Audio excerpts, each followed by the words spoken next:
Street art is a cultural phenomenon that can be seen all across the world. I've found it fascinating to question the practice that we use to experience street art.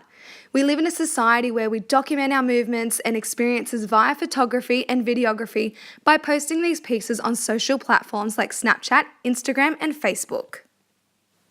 Firstly, we need to ask ourselves, why are we drawn to photograph street art?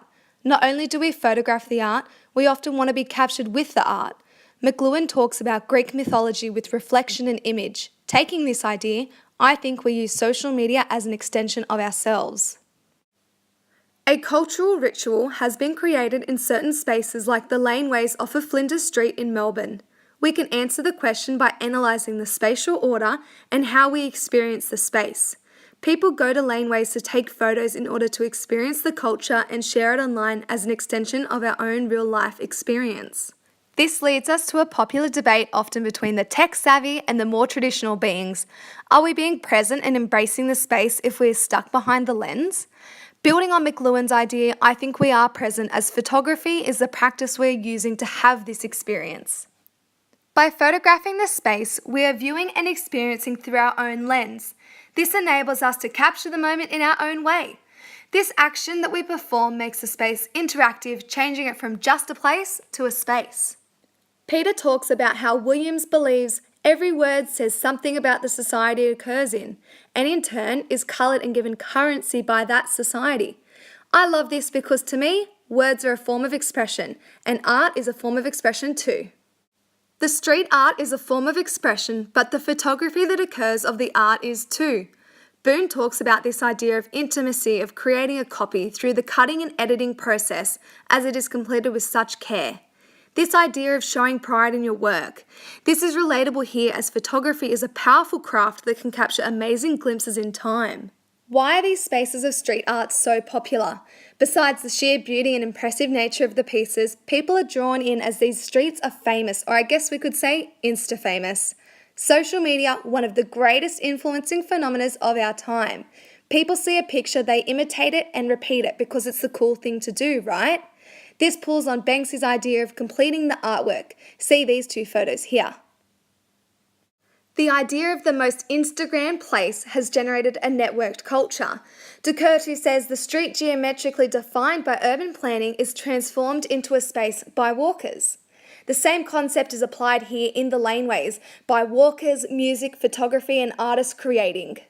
You can continue the experience with the photograph through editing and distribution online after you have left the physical space. Editing the images is an example of creating your own unique piece from the unique street art. After editing the piece, sharing the content online further contributes to the online hysteria of famous street art and walls. So we are going to a physical space to experience it. We are experiencing the space by documenting it, and then we edit this documentation and then we post it to the online sphere of social media. We are creating an online community based on a physical space that then generates an online space. This online space is created in multiple platforms. I find Snapchat and Instagram stories particularly interesting because it is this notion of an instant moment captured that is published for the now. It only lasts for 24 hours, creating this idea that you need to show everyone what you are doing. It's the whole idea of that if there isn't a photo, it didn't really happen. This idea is then further developed with hashtags and location check-in. This is creating an online space as people are connected through a main common factor, their location. Others are then able to see a collection of images through searching these hashtags online just like this.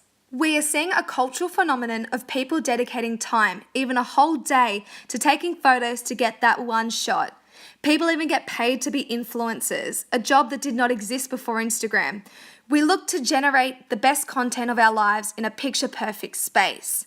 This touches back on McLuhan's idea of an extension of ourselves on social media. This is where Boone's idea comes into play, the idea of style. Style was a matter of the way in which an individual did something, made it his or her own. Pulling from this idea then, and the issues surrounding what it actually means to copy, I would say that we see the emergence of different styles in our cultural discourses and that they are inspired by style throughout. So now what we can see is this power of style. It's always on the move, it's a power of copying and copia as abundance.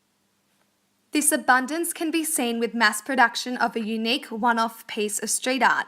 The ritual of documenting your experience at spaces such as laneways off of Flinders Street highlights the networked culture within society.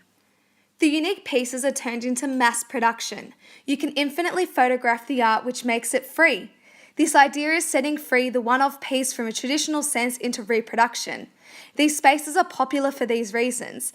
It is a fun and exciting experience. You can join the space physically and the online space through distribution and contribute to the current phenomena of trending style. Boone pulls this together best as he says people that use styles know how to work with things that don't belong to them, and they realise that nothing belongs to anyone, that every moment is in some sense unique and to be newly fabricated.